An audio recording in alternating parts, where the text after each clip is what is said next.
have to open. Boy, twitch.tv. Go live.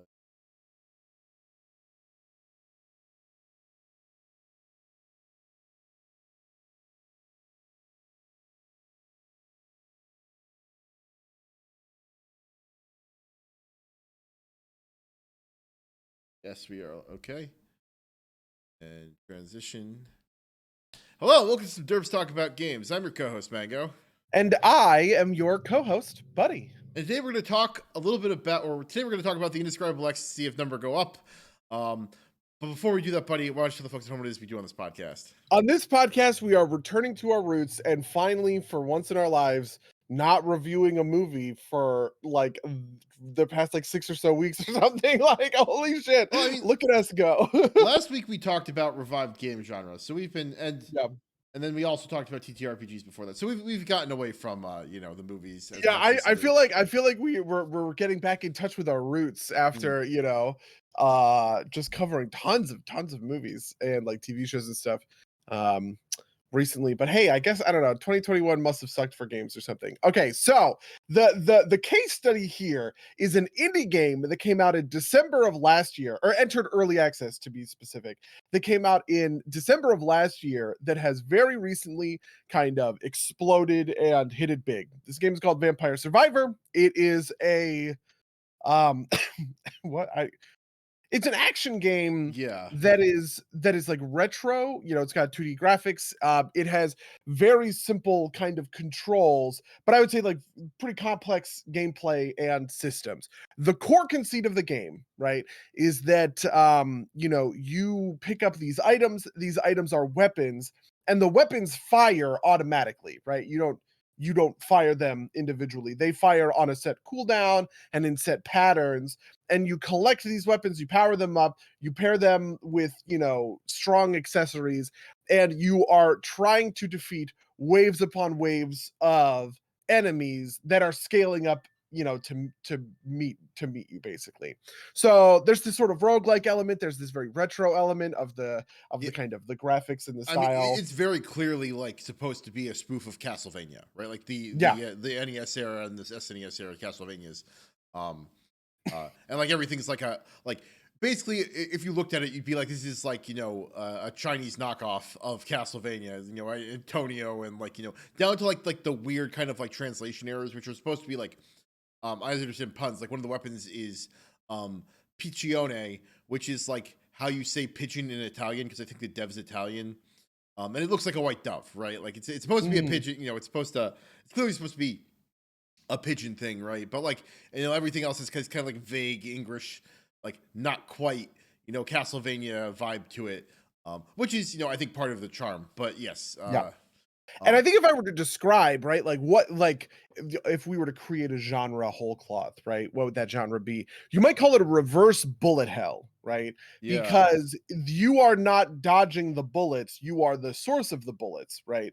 And you are trying to sort of mow down these waves and waves of enemies before you get overwhelmed, right? They deal too much damage to you.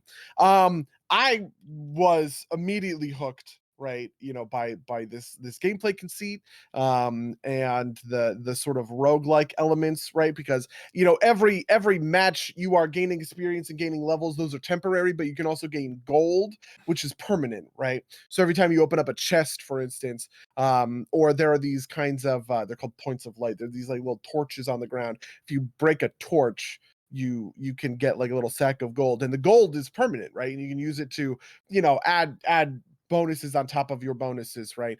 And it's just a very satisfying loop to just you die, you respawn, you spend your gold on whatever minor upgrade, and you go again, kind of thing.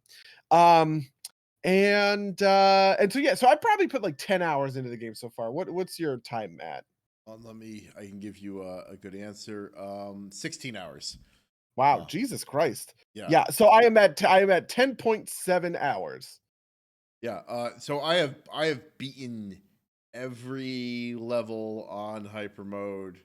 I haven't unlocked everything yet, and like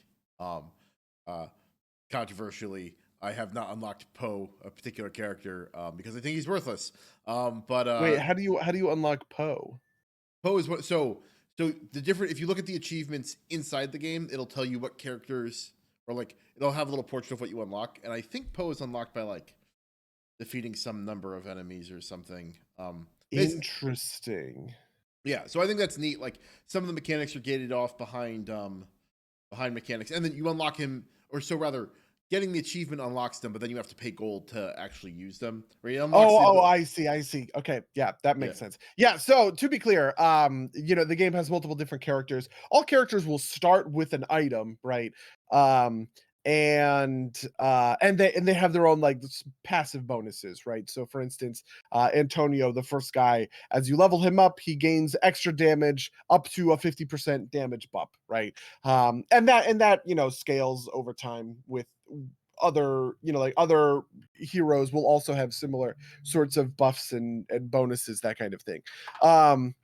So you think Poe sucks? Is it just because he starts with garlic? No, so the way you unlock Poe is getting garlic to level 7. I checked, but Okay. his bonus is plus pickup radius, and his penalty is minus max health, which just seems like not like I would pick another like it. I think it's worthless in that like it's not a bonus worth getting. I don't think the penalty's that bad. I don't think max health is that important. But it's like, well, and like I also think garlic's bad, right? Like we've. Do you think the attract orb is bad? Um, I And like only magnet? I only get a tractor to evolve Santa Water if I'm going for that in a run. Um, That's really interesting. I think the attract orb is amazing. I get it a lot. I think it's very, very good. so I've been getting it more because I like evolved Santa Water. But so for folks at home that don't know, you each of these weapons gets leveled, and then you can evolve almost all the weapons, not all of them. If you have a certain passive item, um, it will evolve and get better. Um, I don't like the attract orb, or I don't think the attract orb is that important because I will just hit points of light until I find like the big one that will pull all of them from everywhere. Oh, I see. So the vacuum, right? Yeah, the vacuum, Yeah.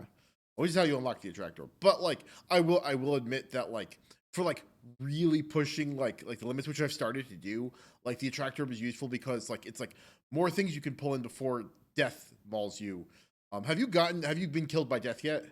Yeah, a couple of times. The Reaper, right? Yeah. Yeah, so I didn't actually think about the more things you can pull in before he kills you. The thing I like about the attract orb, um, I at first I thought the attract orb and plus experience were worthless, right? Because I typically find these sorts of things worthless, right? Something that gives you extra experience is not going to be worth your time because at a certain point you're going to be capped to experience. And I typically fall into a mindset, which by the way is bad, but I typically fall into a mindset where if this thing is not useful for my final build, I should not take it, right? Which I have since come around on quite a lot in like I would make the argument that garlic is good. But the attract orb, crown, and garlic all sort of fit in this space of the practical, you know, use of those is as an early game power spike, right? That lets you scale quicker, right, into the end game. And that is valuable because what it does is it essentially shaves the time to max level by minutes or seconds, right? So because there's so many gems on the ground that I just never have the opportunity to pick up if I'm not running the attract orb. The value of the attract orb giving me that like constant influx of gems, I find to be very valuable in my like current runs.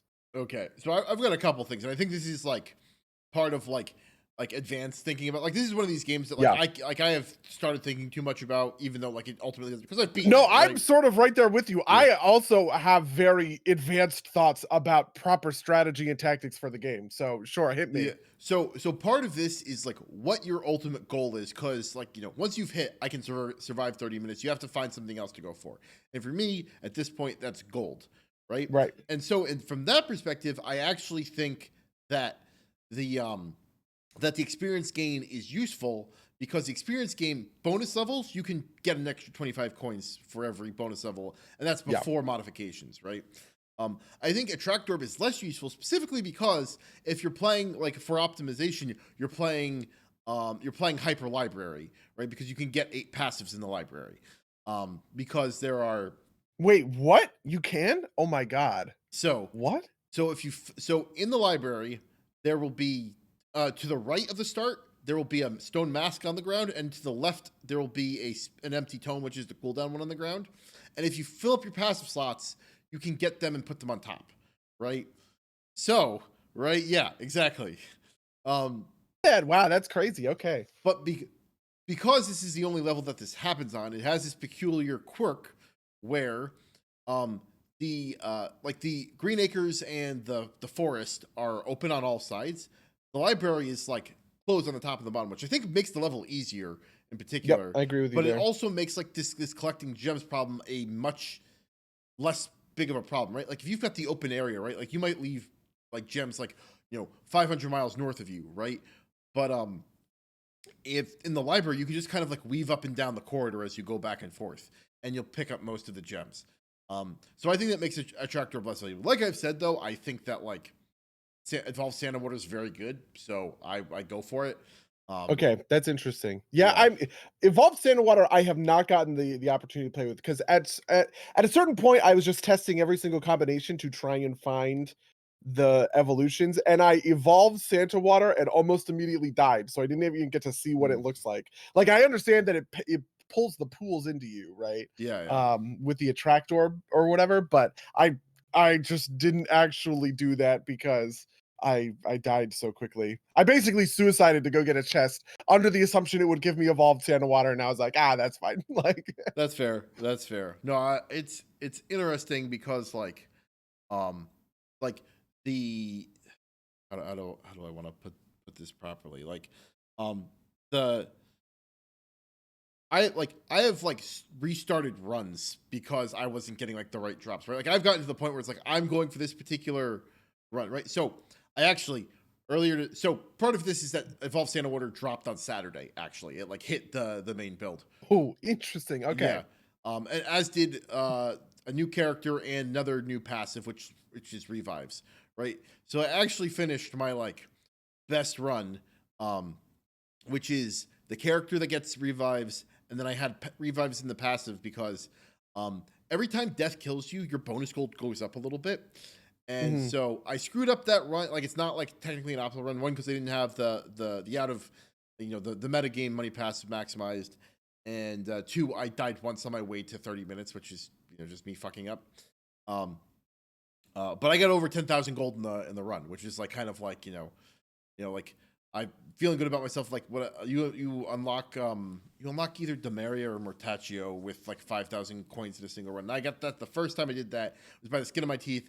Got 4,700, and then like the bonus gold for surviving put me over the 5K mark, and now I'm like hitting 10K, right? Like um so my like I think I screenshotted this. I might be able to share it on screen, but I did the demon who comes with crosses, and then I got like I did Santa Water, I did Bible. I think that if you're not gonna go garlic, I think you want to go King Bible.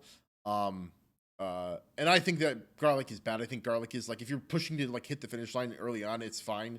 But like I actually don't think it's very good. Yeah. Um So something that I have recently realized is that there is value in aggression, right? Because like, so I feel like the default way to play is to sort of be safe and avoid stuff in a way where you're kind of trying to fight, like you're letting stuff get close to you. You're more or less like ignoring some of the like the weapon effects. Like you're not aiming Pichon, you're not really aiming your whip all that much, right?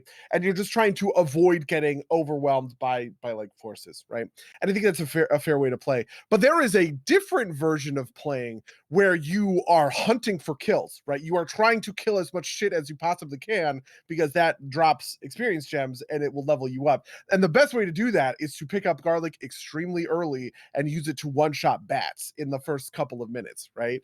Because it will catapult you. Like I've had runs where you start with garlic as maybe your first or second item, right?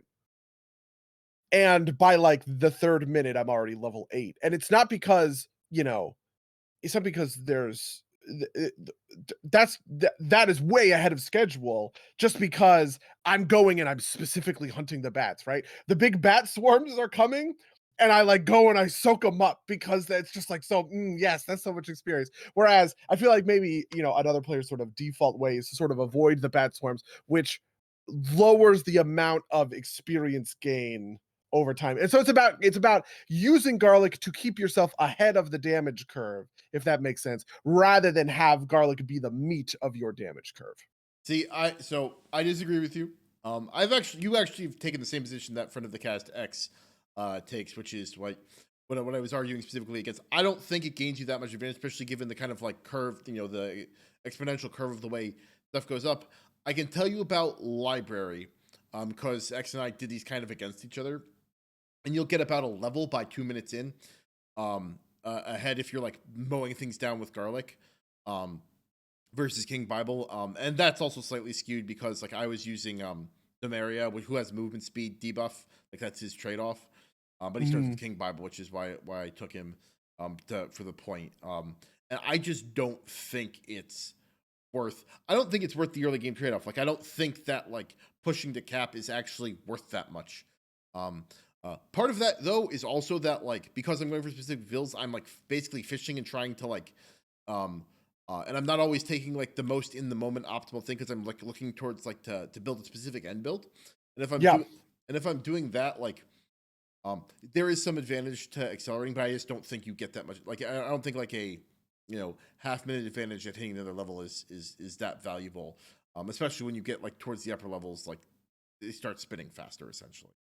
So yeah, I do agree with that, but I just sort of feel like uh this isn't to say that it is a good option, but it is a sometimes option, right? So for instance, I think certain items are incredibly good, right? Like I think the rune tracer arrow is insanely good. Yeah. The thing is very commonly my top DPS. Basically, most things that are AoE and have that pass through ability, I think are fucking fantastic and extremely good items, right? So that's the Santa Water is like this, though I think Santa Water really sucks early. It is like incredibly bad until you put a couple of like levels into it. I think the Rune Tracer arrow is like this.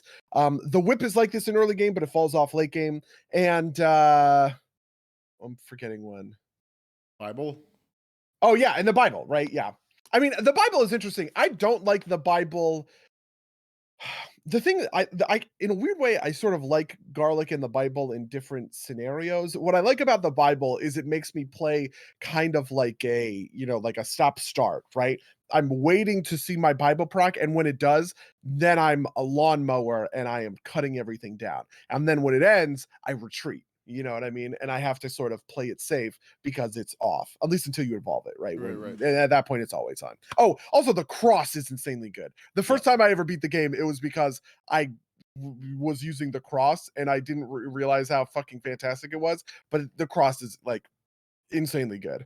But garlic has me sort of in this opposite perspective where garlic I feel much safer about being aggressive and moving around the map because there is this sort of constant damage aura. Like the way that I deal with swarm enemies on a garlic run is much different than the way that I deal with them on any other run, right?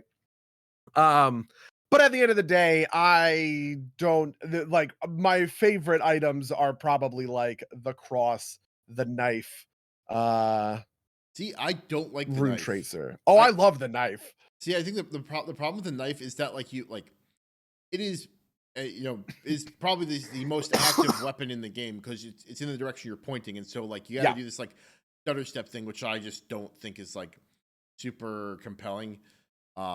If you're like trying to move away from something but still do the DPS, you kind of gotta like Oh yeah, move yeah. and You turn do this around, orb walking thing, Yeah, right? yeah, Yeah. yeah. So that I actually find that to be pretty natural. But the thing I like about the knife is that I have a lot of control. It's the level of control, right? One of the runs that I won last night was with the guy that starts with the knife and he throws 2 projectiles. Yeah.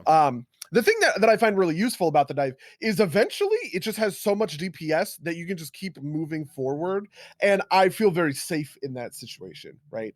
I never really have to worry because at the end of the day, if I just point forward, I'm gonna do enough damage that I can just walk essentially, right?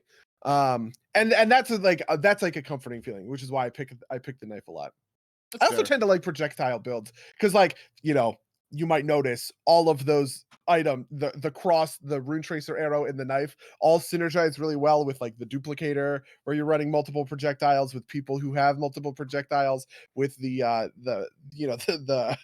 power up that gives you an extra projectile. I feel like that is one of the bedrocks of power in the game, is just adding raw projectiles to I, whatever you're doing. I agree with that. The thing is, I also like because I like King Bible a lot.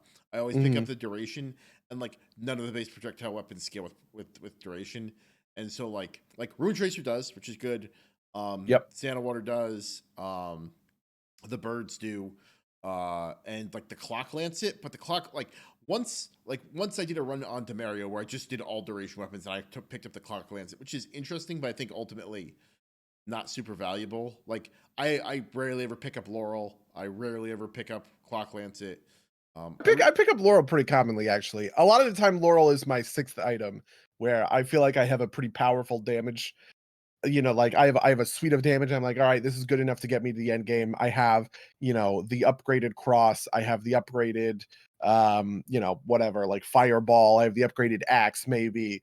And I just want something to sort of save me from the oh shit moments. Because being able to just sort of go, you know what, fuck it, and like bulldoze through a group of enemies that you would otherwise die to, is I find to be pretty useful.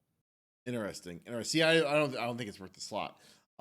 Like that, like the because you're limited on slots, right? Like, um, I just don't think it's worth the play. There's also my primary objection to Mhm. garlic, right? Like it's like it's a slot that could otherwise be taken by a fireball stick or if I'm playing Mortaccio, right? Like you're already like the bone's very good, but like it's like a sixth of your inventory space.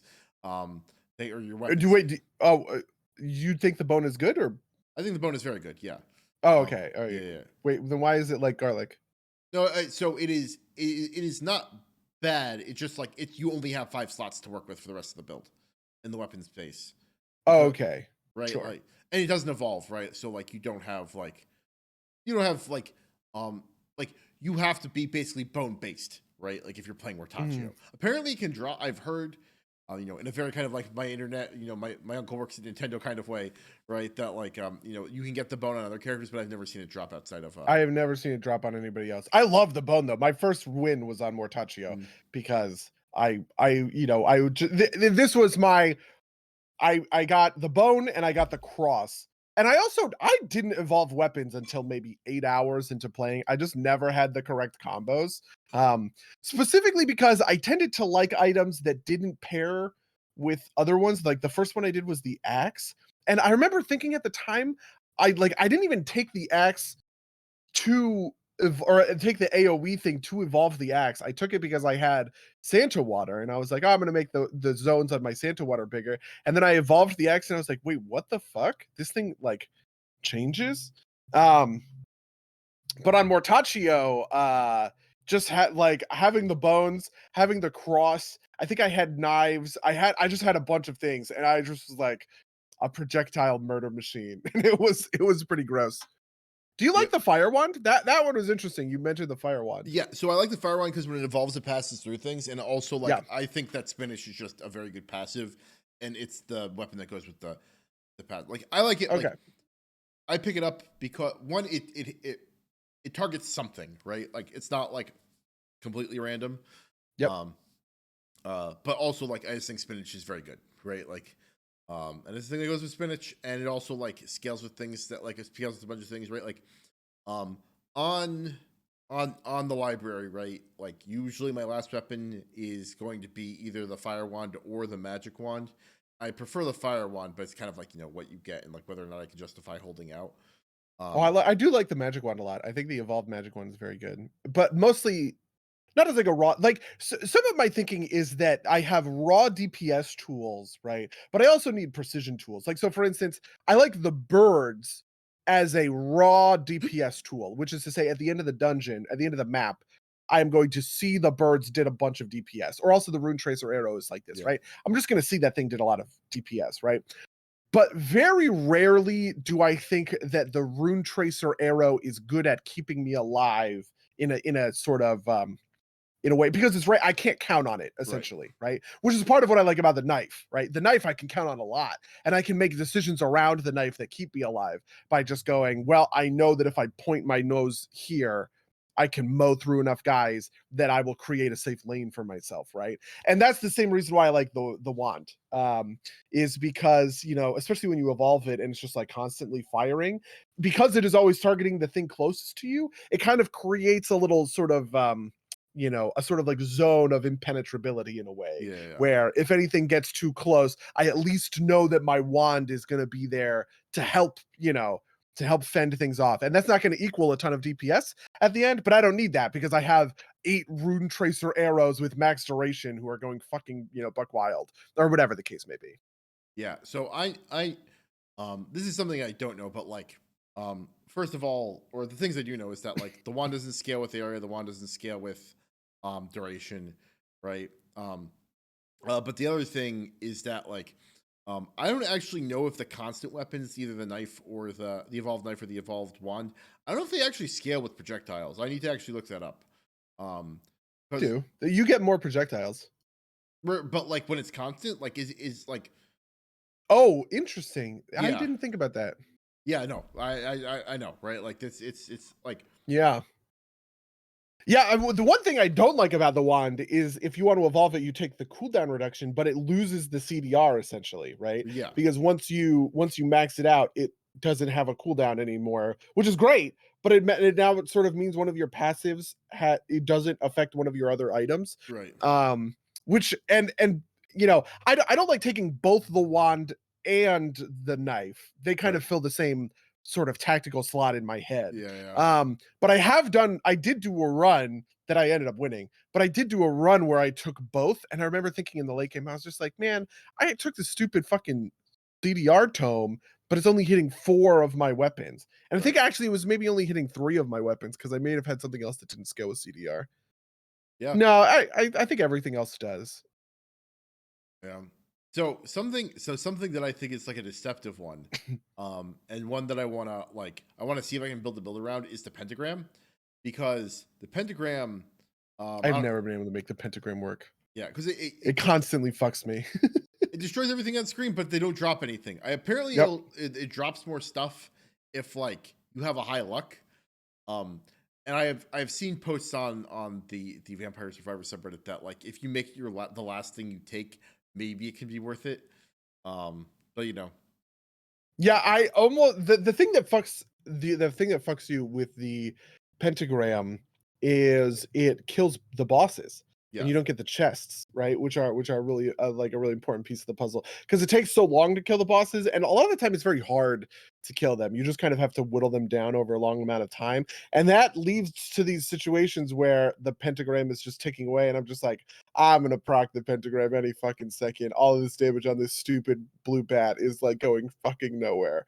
Yeah, I have tried taking the pentagram, but every single time I felt like it fucks me because it loses me the chest. I boxes, did yeah. once level it up quite a lot. I leveled it to level 4, I think, where it has a chance to leave the items behind, but I died before I got any further than that. Fair enough. Um, but yeah, What do you think of lightning? To take the lightning interesting. ring? The last time I took lightning was on the character that like went with it, like that like starts Uh-huh. with it. Um, and he's interesting because when he starts, he has like as you level up, he has like a temporary cooldown bonus. And it's fun because it like it just like constantly goes off like for that like Yep. first minute. But like, um, I use it on an AoE build sometimes, but like it is not one that I dislike. It's just not one that like synergizes super well, so I don't often make it into like my curated builds things, right? Interesting. See, I feel like you and I have different approaches. I tend not to think of my build as a complete unit, but as instead things that I slot into predetermined slots, if that makes sense, right? So, for instance, knife and wand, magic wand are part of the same slot where I only, and also whip goes in here where I want one or two of these, but I don't want to take all three. I definitely want at least one of them just so I have a little bit of kind of like a deterministic ability to do this thing. Then there's kind of like the random DPS output, which almost always is the cross, the rune tracer arrow, um what else was I saying? The The birds. bone fits in this if you're playing Mortaccio, but only for Mortaccio. But just like and a whole Santa water, right? Um, and the lightning ring also kind of goes in this slot, but I think lightning ring only is valuable way in the late game. Like I probably never take lightning ring as one of my first 4 items, but I'll very commonly add it to my build at 5 or 6 because I know that I'm gonna, I don't need the DPS now, but I know that once it gets to level, 5, 6, 7, 8, then it's really valuable. And by that point, I'm probably churning enough experience that it's not a huge deal anyway. So that's kind of my thought process around the around the lightning thing. It just kind of becomes part of my AoE damage profile, right? Which is maybe 3 of my 5 item choices. That makes sense. That makes sense. But maybe we should steer a little bit away from specific discussion of this game since we've been doing that for like half an hour. Maybe we should. That's very true. I'm really interested because and I think this kind of speaks to the overall point, right? Really, at the end of the day, what I think Vampire Survivors presents is just like an interesting gameplay puzzle to decipher, right? Right. And that we all kind of get to decipher for ourselves, right? There isn't I mean, I say that, but you're mentioning the Vampire Survivors Reddit, right? But there isn't like a community built around optimizing the game in the way that we would expect with other very entrenched games, right? People are spending time optimizing, like WoW builds for 9.2 on the PTR, and it's literally not even out yet, right? When it comes to something like New World or Lost Ark, which are like recent RPGs that come out, people got so into the betas that they were able to release all of this video content about optimizing the game before the game even releases, right? Lost Ark comes out today, but there's all of these YouTubers who have recommendations for what to build, how to play, what the strategies are, right? And the thing that I think grabbed me about Vampire Survivors was it it presented me those sorts of systems in a way that I could figure them out on my own, and I got to make my own sorts of decisions on how I wanted to progress through the game and make the right sort of choices, completely irrespective of all these things. And my reward for that is that ecstasy of number go up, Yeah. right? Because I get to test builds that I think work and builds that I think don't, and items that I think are good and items that I think are bad. And kind of come to my own conclusions about what is the best thing to make number, to make number go up. Yeah, so I think an interesting piece of this is like the bar to clear is relatively low, right? Like it is not hard to be able to survive a full run, even on hyper. If you're doing like a little bit of like thought, right? And you're like, being like, oh, this thing that scales with area, I should get the area scaler, right? Like, you do that like that basic level of kind of like coordination, Yeah. and you'll probably survive. To be clear, do you know what does hyper do? Does it make more enemies spawn or anything? Everything goes faster for the at the base level. Like that's like the biggest thing to me is like everything moves much faster. Okay. I think enemies go up, but like you also get like a base money and base luck, and you unlock it by beating it on the basic mode. Okay. Yeah, I unlocked hyper and I started running on hyper and I never stopped really. Yeah. So I don't even I just haven't played a base run in a long time and I don't even remember what it was like. If you click it off, you'll be like, "Why is this so slow? How do Yeah, I?" that's probably true. But yes. So I think part of again, because this base bar is so low to cross, everything above that is just gravy. And so like there are people that are talking about optimization, right? Kind of like the white whale is killing death, which is like basically functionally impossible. He's got 65k times your level HP when he spawns. And so there's like some theory crafting about like maybe if you're level 2 when he spawns and like you've got like one of those orbs spawned, like the vacuum orbs, so that he spawns and then you walk and you grab the orb and then like it starts like pulling the gems in so you can get all your levels, maybe you'd be able to kill him. But How like could you ever get to the end game at level 2? I'm not sure what like the theory crafting is there, but I think like I could see it working maybe if you were um like I said, you know, said the lightning ring guy like starts with like a minus 90% cooldown reduction, like, but you have to like dodge experience crystals, right? Like, and this is like very theory craft level. I don't think this is like anybody's done it yet. Um, but anyway, like that's like not like this is like a thing that like maybe people figure out because they're like hyper optimizers. But Yeah. like for like most people, right? It's about kind of like what you're pushing for and like creative expression in a certain way, right? Like this is like I think also the draw of things like character action games, right? Like Devil May Cry. It is not a hard game to beat, but if you want to like beat it with like super stylish S ranks on everything, right? Like you gotta like play the game in a way that's like a little bit extra. Um, Hmm. And that's a big part of it, right? And similar, like the other big comparison to make this game too is like is Cookie Clicker, and something like maybe Diablo. We were talking a little bit in the precast chat about this, and those are a lot about kind of like it's not a matter of if you will beat it. It's like at some level, it's about like how high level you can go to beat it, and like how fast you can do it. But at the end of the day, a lot of that's up to like personal choice and expression, and there's not like if you care about like pushing like very high level riffs or whatever, like yes, you have to like um maybe like go with certain pre-described optimized builds, but like it's not like something like WoW where like if people are like not like doing like some level of optimization, and you don't even have to do optimization in WoW, right? Like you just kind of have to like get bigger item levels. But that's Like like no amount of optimizations could stop you from walking off the Sylvanas Bridge, right. right? We're right, but like Something we've said on this cast. but the point there being that like the reason you do optimization pieces there is because like you're off like getting like beating Sylvanas is often like on the edge of a razor, especially if you're like Yeah. a relatively casual guild like us, right? Um, uh, and so those optimization pieces are useful. Also, that's kind of like that optimization is your goal, right? Like when I'm raid the pieces of raid we have on farm, I'm playing against myself. I'm trying to get Mhm. bigger DPS number, and the way I make those DPS numbers go up beyond my own skill increase is by optimizing my gear.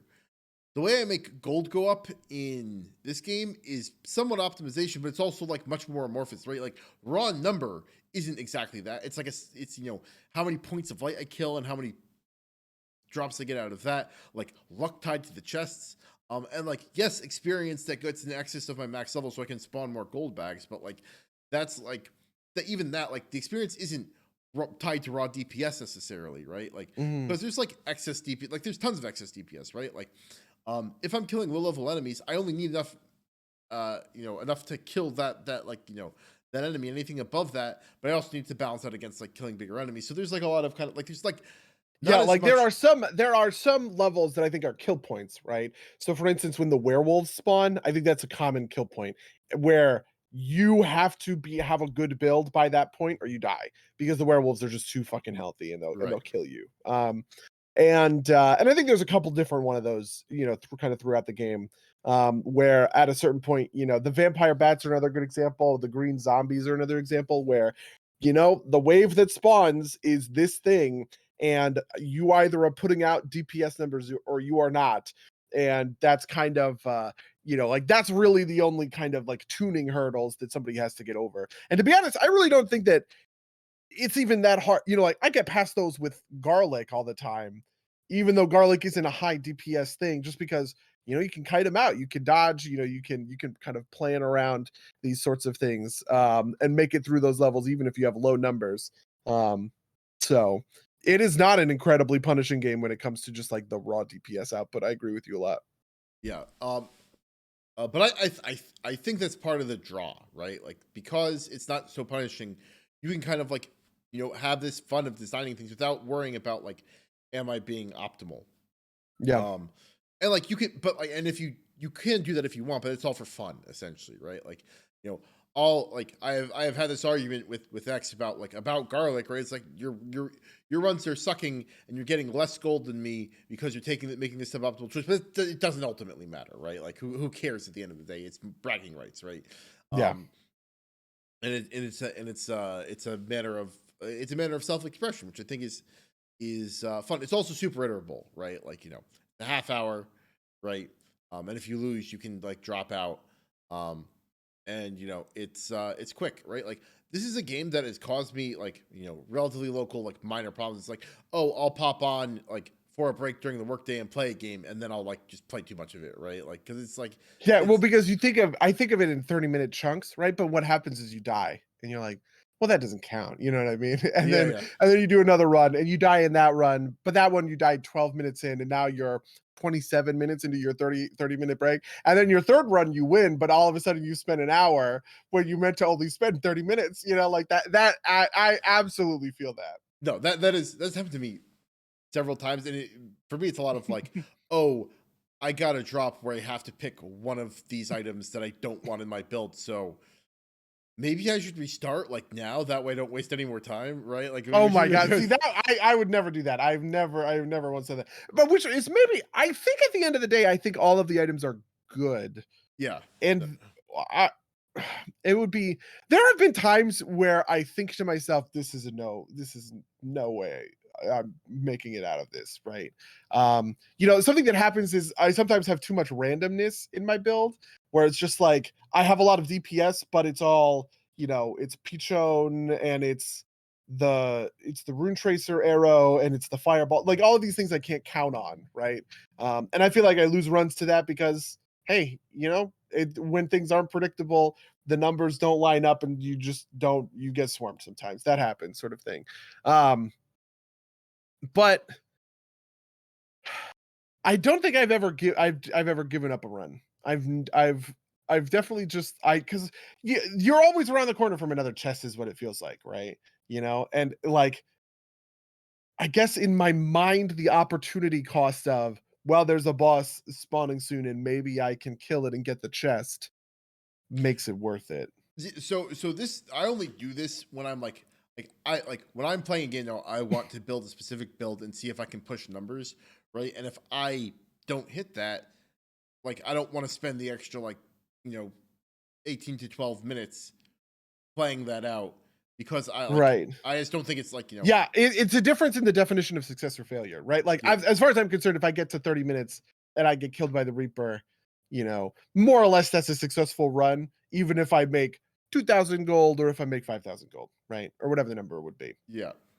But but in a world where the goal is to just get as much as possible, I definitely feel like it would make sense to drop your runs. Yeah, so I think this is the first game where I really like understand speedrunners because that's very speedrunner kind of like Yep. behavior, right? Like, um, and my one of my fears is like if I go back to this, I'm like not gonna be able to like the run I had this morning was like near perfect, and well, in between one of my deaths from the Reaper, a freeze time thing popped out of a point of light, and so I got like an extra like 10 seconds or whatever on the Reaper because he was frozen by the thing, right? So I was like, oh, this is like I'm not gonna get this for like another like 72 runs, right? Like um, and so like it's one of those things where like if I go back, will I be able? Like I might be able to beat the gold number because like I only had my gold passive on level 2, like the metagame gold passive. So, Yep. but we'll see. We'll see. I don't know if I got 30-26 as my time, so we'll see. Um, but yeah, God, that's really interesting. Yeah. yeah, Yeah, and it's interesting that you bring up cookie clicker. Like I am fascinated by clicker games, right? Like in a professional capacity, one of our games is Chicken Assassin. The game is called Chicken Assassin Reloaded, and it's a game that was launched, but we worked with the developer and kind of made a sort of like an updated version, right? Um, that we published. And Chicken Assassin, like internally gets like a lot of shit. We make jokes at Chicken Assassin's expense because it's a clicker game. It's pretty basic. There's not all that much going on, right? But one of the secret things that's funny about Chicken Assassin is it's our third best reviewed game after Mutazione and Behind the Frame, I think. So Chicken Assassin is better reviewed than like Grime, right? And I constantly see people playing and putting like thousands of hours. Like one guy left a review and he had 1900 hours in Chicken Assassin. I'm just like, and like, okay, it's a clicker game, right? A lot of those hours are just I'm running a fucking click script or whatever, and I'm not paying attention to it. Absolutely fair enough or whatever. But I am just so interested in kind of like the underlying psychology of that, right? And I feel like the answer is just that number go up is satisfying. That's it. That's all it comes down to, right? Especially because there's something really satisfying about the feeling of I go do the thing, I walk away with currency, I spend currency on thing to make next run better, right? That's just like a really addicting loop. And is kind of the bedrock of something like Vampire Survivor, right? Yeah, no, I mean, Vampire Survivor is very directly that, and like, so I'm less familiar, or I played Cookie Clicker for a while at one point, but like the one I'm very familiar with is the paperclip one. I forget what this is like. I don't know what the paperclip one is. So this is like an old. It's kind of like an inside joke. There is like there's this like, are you familiar with AI ethics at all? Let's say no, because I don't know where you're going. Okay, so the paperclip optimizer is this theoretical problem where like, somebody decides, like somebody creates an AI and tells them to make paperclips, and the AI is like, okay, I will like destroy the known universe and turn it all into paperclips, right? Like, sure, yeah, okay. That's like the basic thing, right? And that's basically what this game is modeling, right? Like, you went and made a bunch of paperclips in the paperclip factory, and you've slowly turned the entire Earth's production paperclip production and the universe, and you've destroyed all matter in the game actually has an end state where you destroy all like matter in the known universe and like turn it into paperclips, right? And that's and so like that's neat because it does have an endpoint. Like it'll take you a couple hours, but like you will eventually get there. I think I forget exactly how long it takes, but it's like one of those things where like you can leave it open in a browser window because like at very quickly your clicks don't matter, right? Like you can make paper clips by clicking, but like at some point it's like, why bother, right? Because like my automated thing is going much faster. Yeah. But I think it's ultimately just kind of like numbers going up feels good, right? Like feels good to see big number.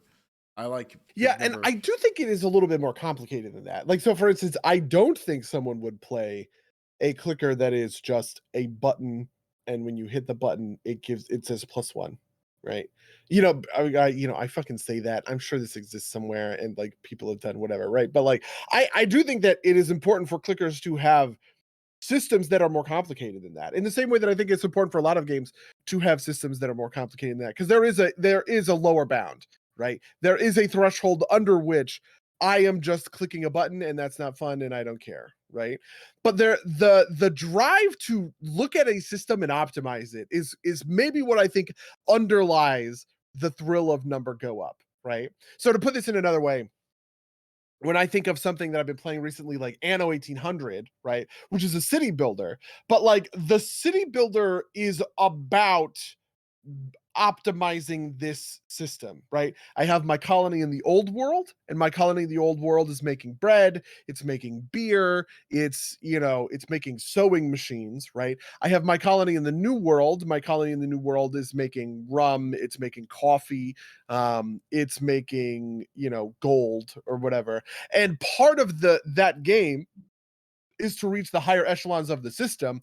I need to create effective and protected trade routes from the old world to the new world, right? So I need to be sending cargo ships to the new world to go pick up coffee and bring it back to the old world, right? Because my old world artisans making sewing machines need coffee in order to be happy workers, right? But my sewing machines also need to be shipped to the new world because my workers in the new world expect to have sewing machines as one of their basic needs, that kind of thing, right? And this is a very basic one-dimensional interaction between those two things, but there is the old world, the new world, and Besa, which is Africa. There's the Arctic. There is a separate version of the old world called Cape Trelawney, and there's all of these other systems and mini games built into that. Certain islands have certain kind of fertility, right? It may only be fertile for hops, grain, potatoes, and wine, right? And grapes, right? But I need red peppers if I need to make canned goods, which my artisans expect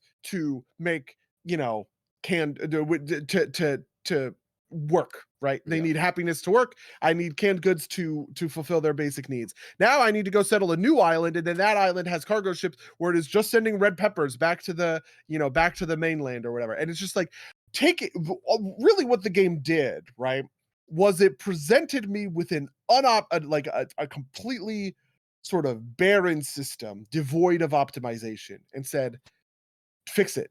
Fix the machine, right? The pieces are all there for you. We have set the pieces down for you, right? All you need to do is slowly but surely fix that machine.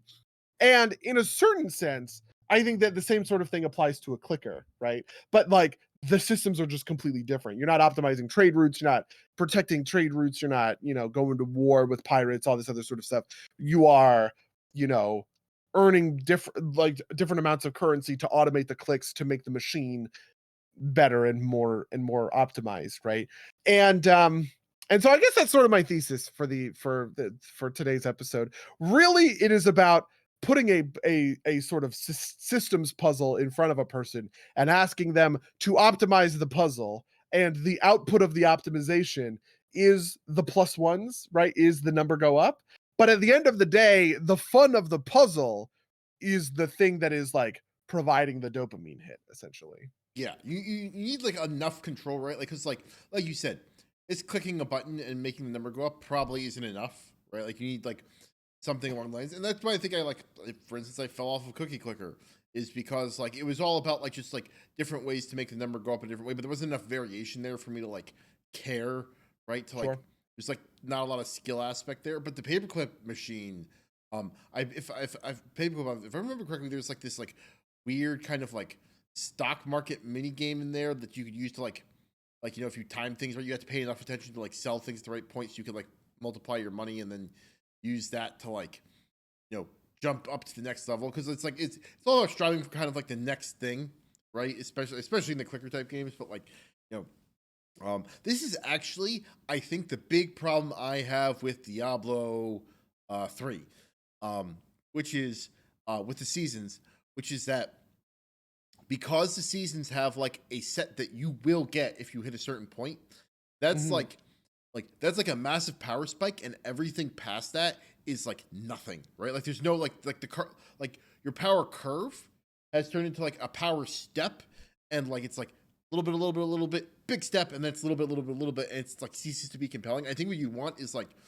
that curve to curve up, and even if you're you're getting diminishing returns after a certain point, you want it to like be a little bit smoother. That way it feels kind of worth pursuing those higher levels. If that does that make sense? Yeah, this makes a lot of sense. I was having a conversation about this with somebody.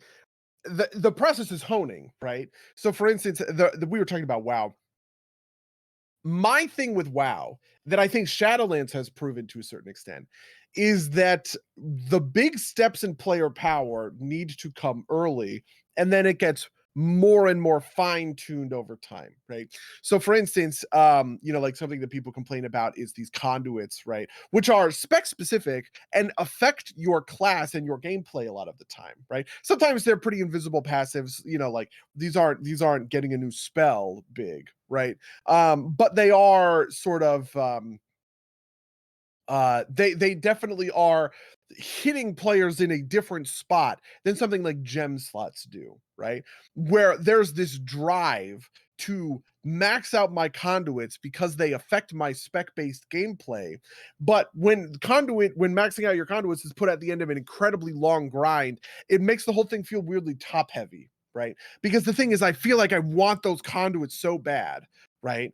but I can't get them unless I go through, weeks and weeks and weeks of grinding, which feels incorrect. It feels like weeks and weeks and weeks of grinding should reward me with abilities to fine tune, aspects of my build that will give me more DPS, but like in much more minor ways than getting like a conduit upgrade feels like it should, right? So for instance, it makes sense that weeks and weeks and weeks of grinding is going to reward me with a gem slot where I get an extra 16 crit or whatever, right? Because like crit is the kind of thing that I am honing, right? I'm just trying to pump as much of my best secondary as I can. I'm replacing gear of similar eye level just because I know that I scale better with crit haste than I do with mastery versatility, right?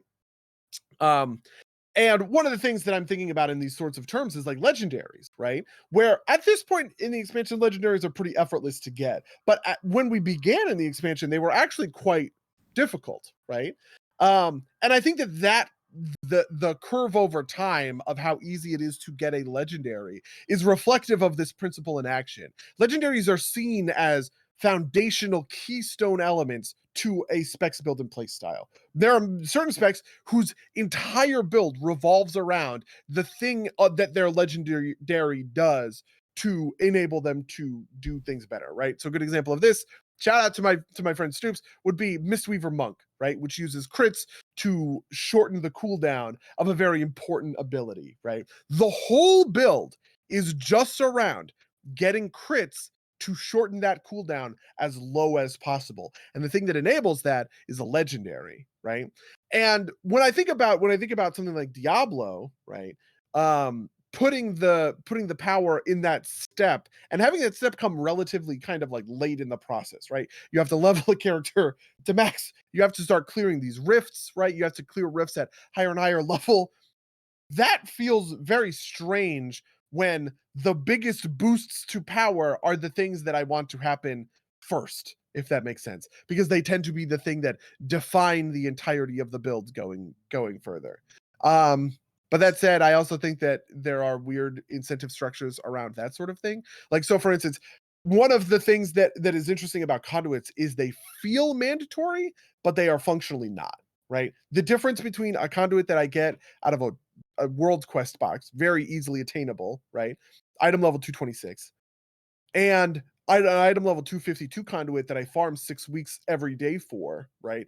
Is about 0.8% if I have all of my conduits maxed versus all of my conduits at eye level 226. So even though there really isn't a number go up reason to do the thing, people still do the thing, right? Compulsively.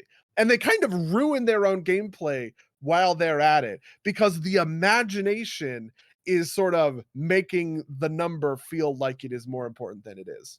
So I think I agree with the second part more than I do with the first part because I think that you want measurable jumps, right? Like my problem with the seasonal set that you get from Diablo 3 is that it jumps up quickly um all at once, right? Like I think what you want is to grind for a while and then get that last piece that locks in and gives you a measurable increase, right? I think the relevant version of this in WoW is getting your third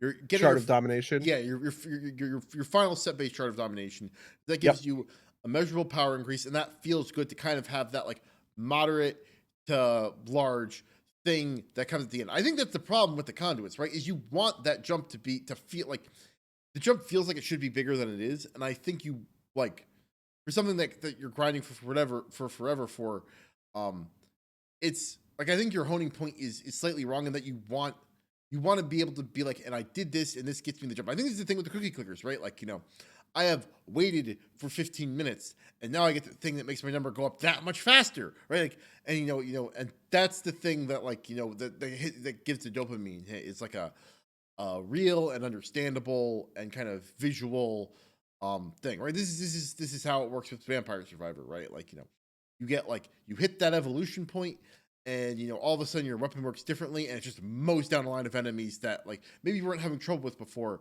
but like you instead of essentially running around the bat flock. You just kind of let it run in and everything goes away. And that happens early with garlic. That can happen later with like bigger enemies and like, different King James Bible, yeah, that kind of thing.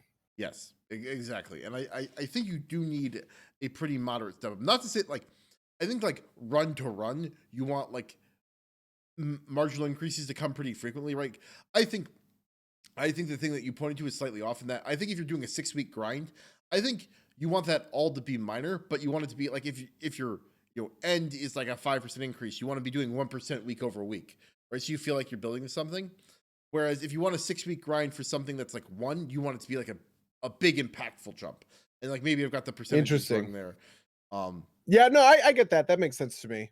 To like to a certain degree. Like it's one of those things where I think part of it is that I sort of wonder if just like the current iteration of where WoW is at on a community level is impossible to parse just on a design level because the perception is so far from reality, right? Like to give you an example, over the weekend in 9.2, people realized that there is an optimization reason to kill every rare in the new zone every day, right? The rares drop a very small amount of reputation, right?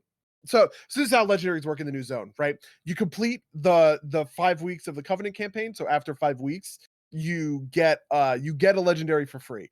But that legendary is locked to the belt slot and is item level 265 when the max legendary item level is going to be 291, right? And in order to unlock the item level 291 version, you need to be revered with like the faction or whatever, right? And so if you farm every rare in the zone every single day and do all of the dailies and do all of the world quests, you will be revered by the time you get the belt, and you can instantly make the upgraded version of the belt at item level 291, which is probably about a 1% increase in power or whatever. And players kind of went nuts over the weekend on Twitter about it. They were like, "This is they're reintroducing Korthia. This is a mandatory grind or whatever." When the truth is, the power spike of the double legendary is there. It's just all in the belt, right? If you want 2 legendaries, it's in the belt. That's going to represent a 15% power spike for most people, more for some, right? And everyone gets that as soon as they unlock the belt.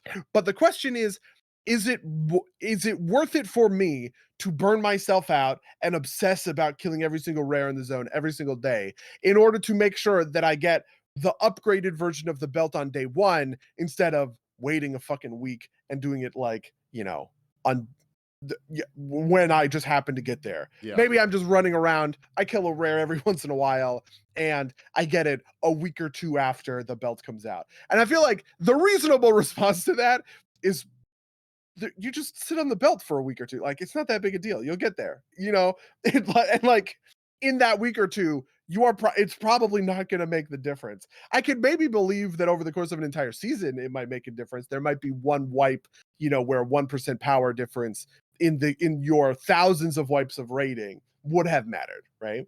But in 2 weeks, you're just not even going to have that many attempts on a boss where you are that close to killing it that, if I had only, like sat in the zone and camped rares for weeks on end, that would have fixed it or whatever, right? I think the problem is that like that those are more likely to come the earlier you are in the season or in the kind of the patch. That makes sense, right? Like if it was ever going to make a difference, it's probably in those early runs where like you're close to that kind of honing edge, right? Like if you're actually pushing that content.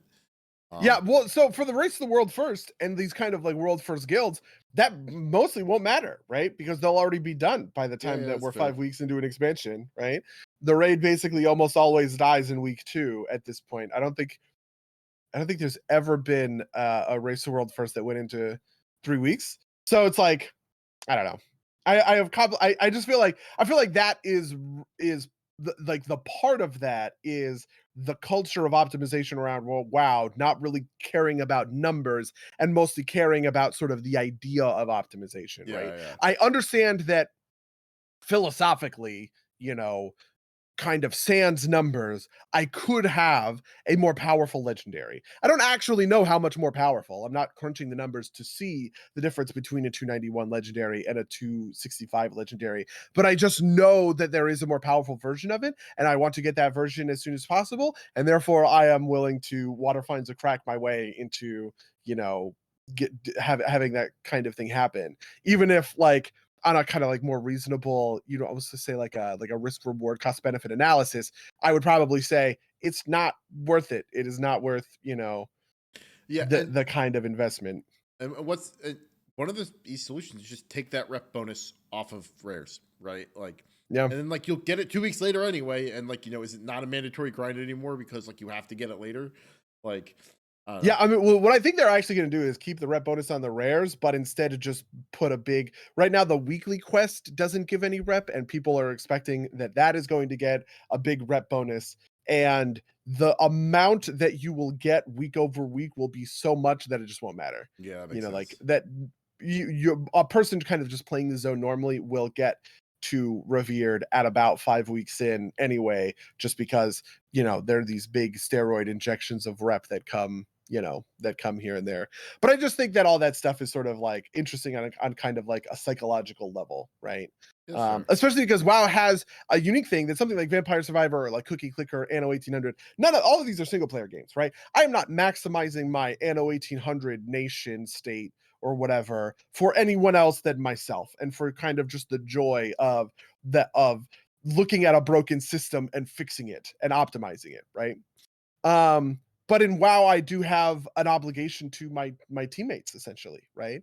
Where, you know, it feels weird and it feels bad to be walking into a raid knowing that you could have done more, you could be pulling more of your weight, and you aren't, right? Because that kind of comes with it, this feeling of, oh, I'm being carried, or, you know, I'm not performing at the level that I should be performing at, which are entirely social constructs that are kind of imposed on the gameplay design by their nature. Yeah, no, that makes sense. Yeah, yeah.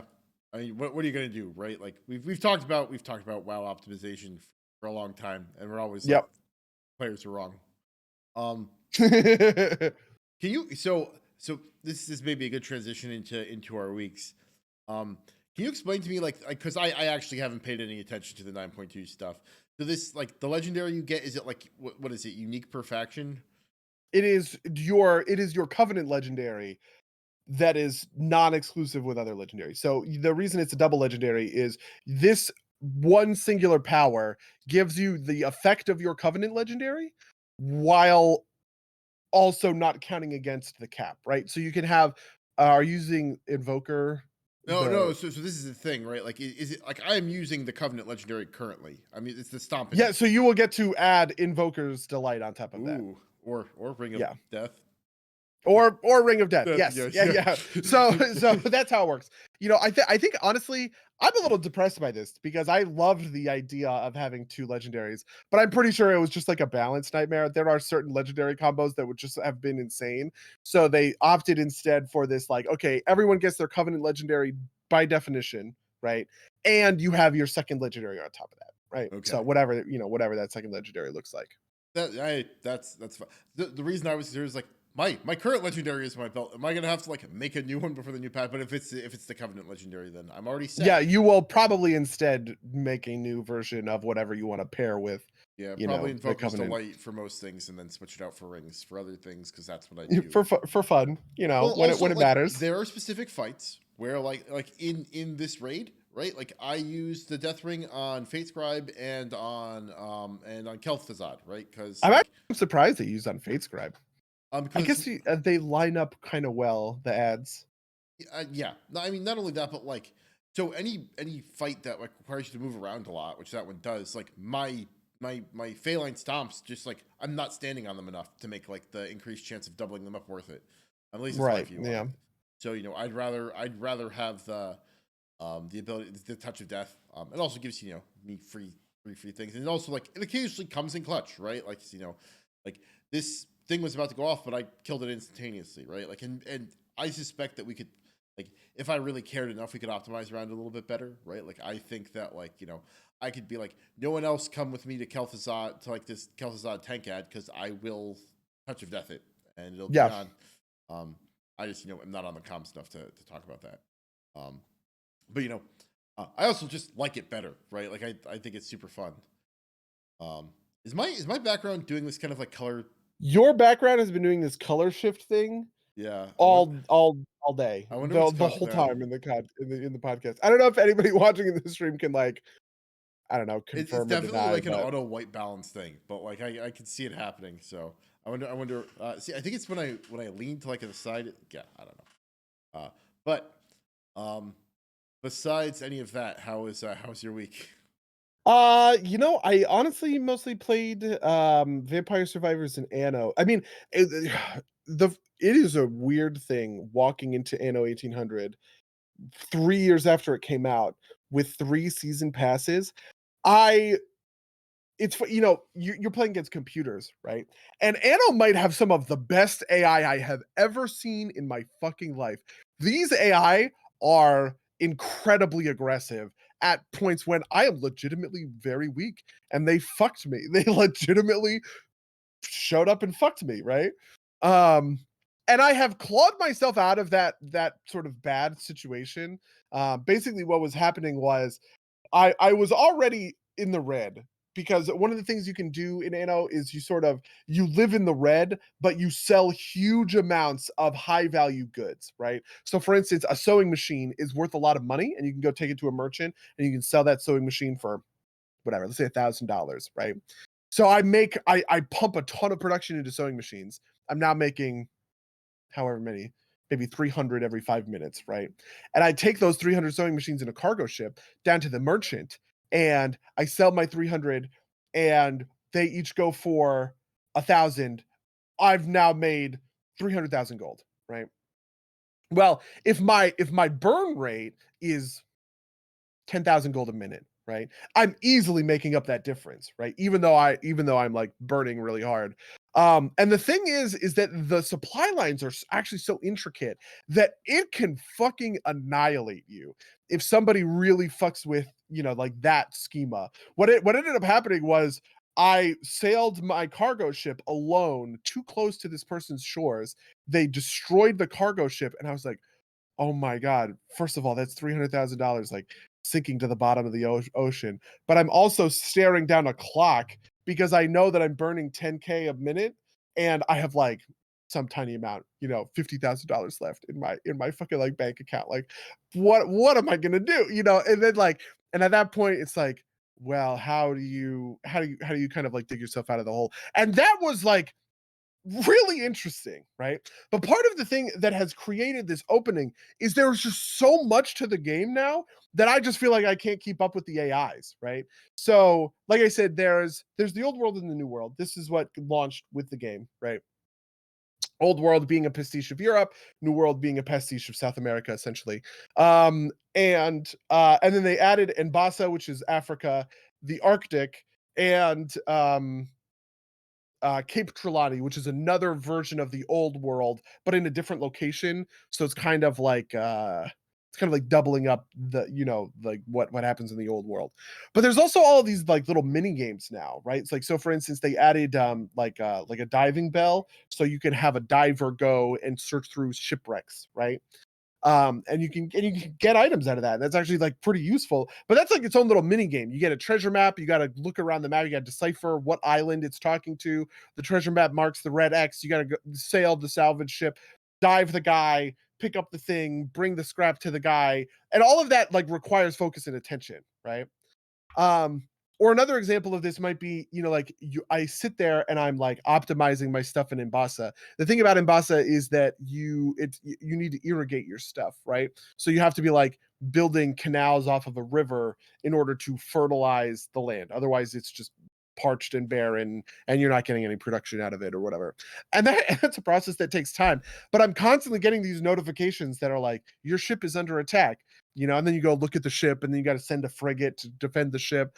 And then, you go back to Mbasa and you're doing this thing, and then you get a notification, oh, your fleet has arrived at the target destination. Then you go there and you're selling your sewing machines. And then you realize, oh no, like I'm down workers in this other place. And it's just like all of this stuff is like pulling at my attention so much that I just felt like the AI was completely outstripping me. But then I realized that they only had one colony in the New World, and I blew up that fucking colony, and now they can't get oil, so their whole production pipeline is fucked, and I've basically been fine ever since. So that's the story. It's the story of Anno 1800. Nice. No, I was thinking, just thinking about so you joined us for a CK3 game this weekend, which was our last CK3 game before the DLC dropped today, which neither of us have played yet, or at least I haven't. I don't know. I assume I have not played it. But the end of that game was us trying to win this unwinnable fucking crusade. Oh my god, that was so fucking stupid. Honestly, I think part of it was I didn't understand. I could have brought a better army. Because I just wasn't putting any money into army. I actually kind of liked my playthrough. It was really neat that I picked up Florence by happenstance. No, I mean, I was enjoying that game. It's just like the fucking crusade was a slog. And it was like, it's like, part of it was like they couldn't win against us, and also like we couldn't get the AI to behave and like coordinate and attack with us. Yeah. Which that's the one thing I really like don't like, is that's just frustrating, right? Like, even if like what had happened is like one of them popped up and said like, we're not going to help you because fuck you, right? And this is Crusader Kings 3, this happens sometimes. I would have been fine with that, right? Like, because like that's the thing that happens in Crusader Kings 3, is that like people don't act rationally because they're supposed to be like human beings, right? Yep. But that's not what happened. What happened is very clearly the AI didn't understand what was happening and like failed to march its stack on top of our stack, and so we lost a battle. And we did this like 7 times in a row, right? Like, build up enough troops, go over, and then we lose a big battle, and then they fail to take back anything, and on and on it goes. And it like kind of also like totally freezes everything else that's happening in the game, right? Like, like I have been eyeing, like I wanted to like eliminate the old king of France, and like or the French Empire, essentially, with the remnants of it, and just kind of like do that, but I couldn't do that during the crusade, right? Like it was just like not a thing that could reasonably happen. It sucked. Yep. Especially because it drains so much money out of I mean, I don't know what your economy is like. My economy is pretty good. So yeah, I mean, I don't have a good sense of this in Crusader Kings. Just because like it feels like it takes an insane amount of gold to make a building, and it takes an insane amount of time to make a building, and it's just like, how am I supposed to figure out a way to make money in this scenario? Which maybe it's just a matter of size. I only had 4. Like when I started, I was a duke, and I only had 4 counties, right? But then I picked up Florence and a couple of other, like a couple of other counties in Italy. And the frustrating thing there was it just felt like I didn't have any I didn't have any like window to sort of accelerate my gold income to a point where I had like a functional economy. So anytime my army was raised, I was sitting there and I was just like, well, I hope we win this war in 2 years, because otherwise I'm fucking bankrupt. Like, yeah. I think I think part of it is that like it seems like the traits matter a lot more than CK2, right? Like having a high stewardship puts that number up pretty high. And I think it's also just kind of like little things. Like I would need to go check to see what I did, but I think part of it's like I had a bunch of stuff. I also like managed things, shifted things around in different ways. I had a spouse that was very good at stewardship just too. had way more territory. So like I don't think that Brittany, which was where I was playing, was going to be a similar level of, kind of like output. But I just felt like even if I wanted to make that happen, right, by picking up all of the central Italy, I didn't have a good option to, because like it just required too much money to even get like that whole ball rolling. That makes sense. Yeah. Yeah. Okay, so other things that I did, the only kind of notable thing that we hadn't talked about yet, because I also played a ton of Vampire Survivor. Um, is I watched all of the existing seasons of Documentary Now. Have you watched any of that? Oh, yeah, that's the, Fred Armisen, independent Bill film Hader. channel? Yeah, IFC. Yeah, yeah. Okay. Yeah, yeah. It's like I have not seen I think I saw one episode at a friend's house yeah. 10 years ago. So Like it's neat because like it's like parody, but it's like Mhm. parody in a way that's like not all like that's not always like aha funny. Some of it just kind of like this is like a very kind of like the humor is all in kind of like the concept and not like the execution is pretty like flawless for like what it is, which is like weird position to be in, right? Like the last episode of the third season, which is there's a new one coming out in a month or so, um, is like a bowling documentary, um, which like it's like it feels like it could have been a real bowling documentary, right? Like but instead of being real, it's like Bill Hader and the guy who play or Tim Robbins, the guy from like the Shawshank Redemption? no. The guy from like I Think You Should Leave. Like he plays the other bowler. Um he's like Oh, yeah. Wait. I forget Is what that this not guy's Tim name. Heidecker? Maybe? Um Is that the Tim from Tim and Eric? Are they the same Tim? I don't remember. Who's the Tim from Tim and Eric? uh, uh Tim Robinson is the name of the guy, is the name of the Tim from I Think You Should Leave. Uh Tim Heidecker. okay, Nope, yeah. this I'm thinking the wrong person. That is the Tim from Tim and Eric, but he's It's a different completely Tim, different. yeah. But anyway, there's like a handful of it's recognizable actors, so but um like there's like humor in there, and there's like funny moments, but a lot of it's just kind of like this is a very well done exacting parody. Like something that I thought was interesting is the two-part finale of the first season is Gentle and Soft, the like the Blue Jean Committee story, which is like a fake kind of like new or not new wave. There was a pretty direct parody of fucking Talking Heads in one of the seasons, but it's kind of like an '80s band kind of Blue Jean Committee type is what that was the name of the band, but like it felt like it felt like a nice companion piece to like Walk Hard, right? It's less laugh out loud, but it's kind of like this is like instead of making a like a what's the term for like these they're not really documentaries, but they're kind of like Walk Hard is parody. Mockumentaries. Hmm? Mockumentaries, right? No. So what is the name of like a Rocket Man or like a A biopic? biopic? Yeah, but Yeah. like it's not quite real, but it's like it's a movie, but it's like vague It's like documentary. stylized. Yeah, Yeah, yeah, yeah, yeah. yeah. Which is like Walk Hard is directly walk the line, but like in general, it's kind of like that biopic is parodying that. Right. Whereas like Gentle and Soft is kind of like a very direct parody of like what would be a more earnest documentary about a band, right? Like interviews with the band members and whatever. And it's all fake, but like I think it's I thought it was super fun. Um, you know, that was the other big thing I did with my week. Um, yeah. Are you going to be playing Lost Ark at all? Interesting. I am not planning on playing Lost Ark, though I've heard about it. Lost Ark, like it felt like it burst onto the scene in my opinion.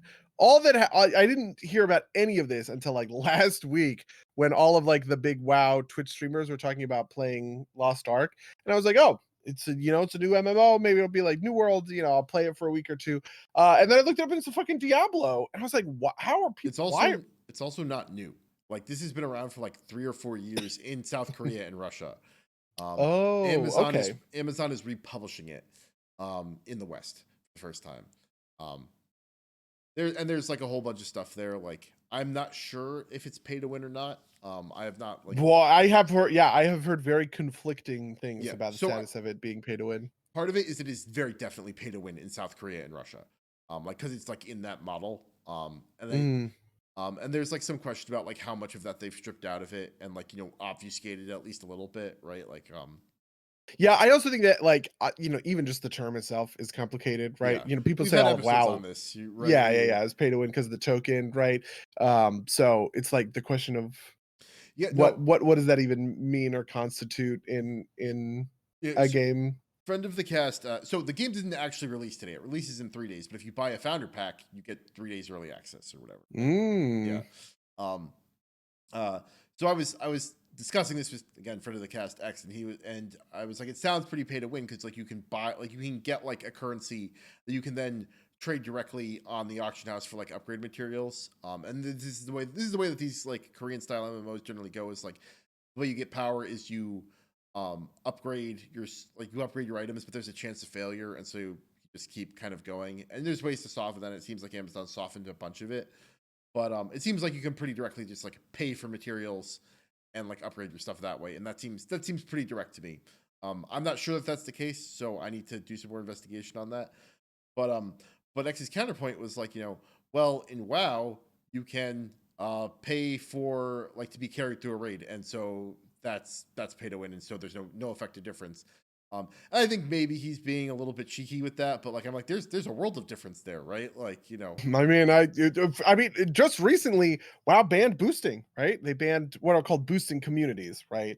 Which is the line that they drew is the specific like on your specific server.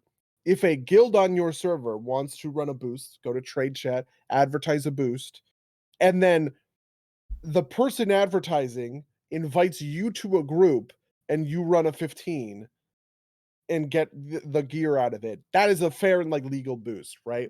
But the big thing that was happening with boosting was it kind of was this weird like pit boss system in a way where the real people making money were the advertisers, right? Because what was happening was people were spamming chats advertising for boosts, right? And then they get somebody hitting them up, say, "Hey, I want to buy a 15 boost." Then the person sets up the boost as this kind of middleman, and he takes a cut of the so he kind of creates the transaction, and he is the funnel for the transaction. He takes the gold from the buyer and he pays out the gold to the boosters, right? And he obviously takes a cut in the middle of that process, and he doesn't really do all that much. All he does is coordinate, this person, this group, that kind of thing. And that's the thing that they specifically targeted, and were like, we don't want like this is bad for the game, and we are cutting it, and we are cutting it out of the game. So at the very least, it is much more difficult. I don't think anyone can get a legal boost on Ravenholt anymore, just because I don't think that there's any guild that's capable of it, right? There are no guilds that are like, doing cutting edge content. Maybe like me and my Mythics team could run 15 boosts. We definitely could run 15 boosts thinking about it. But like it's what just like but how did the middleman get around that? get around what?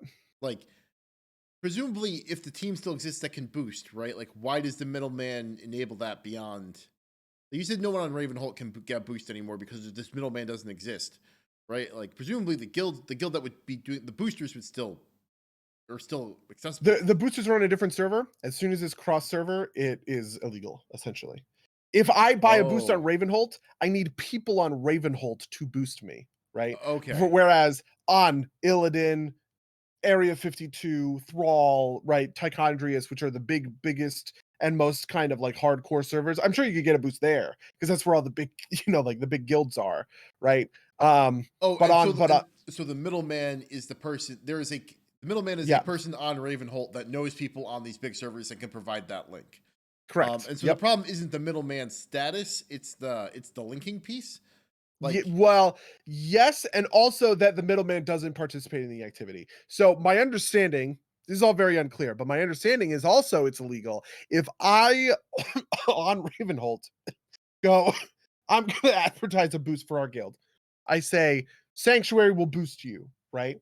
You go, I want to buy a boost from Sanctuary, and then I put you in a group with 5 people from my guild, but not me.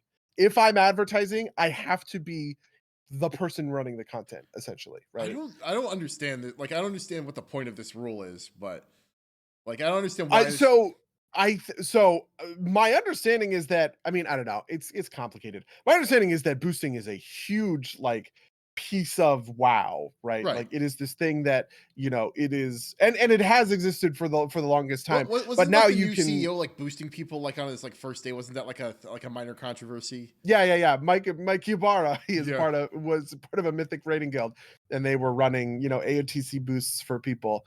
Um, but I think it's mostly about trying to take down sort of the massive infrastructure that is spamming chats with ads, right?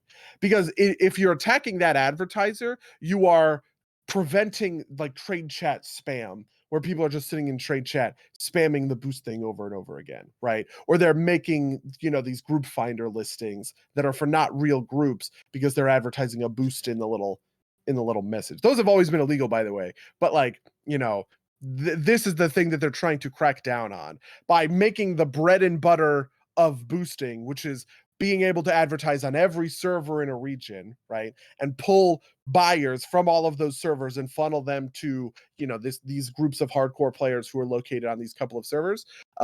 You are kind of cutting off the supply chain for the, you know, like the advertiser to be making the money, for the boosting community to be sort of, right, like making it as a whole ass job.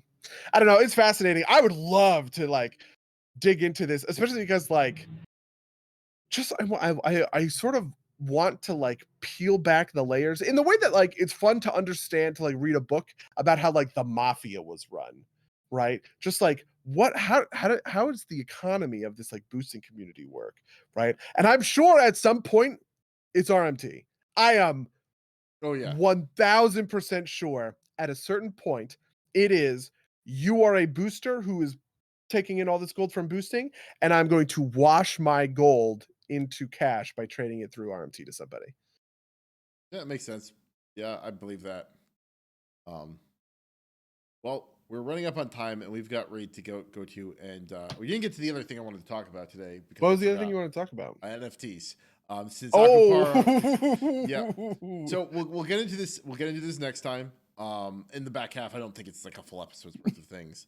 Um, but just because I feel like I would be remiss if I didn't mention this. We talked about this a couple weeks ago. And you asked me if I had any NFTs, and at that point I did not. I recently won one in kind of like a raffle. So, you know, I do in fact own an NFT now. And it's gotten a lot of like kind of like flack in the gaming press. Like, you know, Akupara put out a statement against NFTs. yep. To specific, we did put out a statement against NFTs specifically because some dipshit went and minted all of our music, right? They That's basically bad. went to Yeah. Bandcamp, they found every single track, and they minted NFTs of music that they didn't own, and that pissed us off enough to, you know, Hey, like. no, I totally get it, right? Like, and I think there's some nuance there to get to. And like, but the thing I'm gonna say up top, like, you know, just kind of like a thesis statement, you know, before next time when we get really into it, is like, I don't necessarily think that NFTs are good for game, like, are like necessary or useful in games. I think they've got like potential in other contexts, but like, I understand why the games people push back against it, but like Oh I yeah, said, I think they're awful for games. I don't know. I don't want to take too much of a side or whatever. But I just think that anything that, you know, I don't maybe we know. should make this. I Maybe we'll make this a full wait, episode for next time. I I don't know think that I have a full episode in me because I feel very unknowledgeable about this, right? All I see are like tweets and like one or two YouTube videos that I have watched on the subject. And that just doesn't make me feel like I'm qualified to really talk about it. But from my perspective, if NFTs are kind of about this sort of commodification of it, that idea in gaming is awful. And you know, it happens. We're just talking about RMT and WoW Gold or whatever, right? Like there's no protecting it. But like the idea that there would be that would be encouraged rather than discouraged at every possible opportunity, I find to be very strange. Because to me it feels like games really want to be the opposite, right? They don't want you to think about spending money, right? They want you to be entering into the experience, having fun or whatever, right? And it is not part of some kind of investment transaction that's supposed to make you money. Like, I don't know. I don't know. I have yeah, no, maybe we can do an episode on it. I don't yeah, know. no. Hey, you know, next week we'll tackle it in either the front half or the back half. We'll make that Yeah. decision in between. But We need to get to raid, and I do some stuff before we get into raid. So, if you want to tell us what you think about any of the things we talked about on this episode, or if you've got pre-thoughts about NFTs that you want to send in, feel free. You can email us at derpsplaygames@gmail.com or podcast@derpsplaygames.com. You can follow us twitch.tv/derpsplaygames. Go out live. We've got a SoundCloud, we've got iTunes, all the good stuff. Rate and review us everywhere. Buddy, you have anything you want to promote? I do have one thing I want to promote, which is that Cardboard Kings comes out on Thursday. It's our card shop management sim. I'm going to be streaming all day on twitch.tv/Akupara Games, starting at 11 a.m. Pacific. And then we're doing a launch party at 5 p.m. With like the developers, cool stuff, fun stuff. Also, we're doing Kung Fu Panda for movie night. Finally, my one true OTP has been voted by the masses to be the movie night movie, which I'm very excited about. What was the competition? My Neighbor Totoro. Have I talked about this on the cast before? Well, I don't know if you talked about it on the cast, but you've talked about it in our private chat. Yeah. So Kung Fu Panda has famously been forever the bridesmaid, never the bride in these polls, right? Because what happens is every movie night I put out a poll, people say, we want to watch this, right? And then at the end of the movie night, I go, okay, what do you want in next week's poll, kind of thing, right? And what ends up happening is I get 2 or 3 responses, but I always want that. I fill that out, and I almost always put Kung Fu Panda as one of the extra options there. And it typically comes in second every single fucking week, except for last week it came in first. So we're doing KFP finally. Nice. All right. Well, with that, I'm going to say until next time, dear listeners. Until next time, loyal listeners.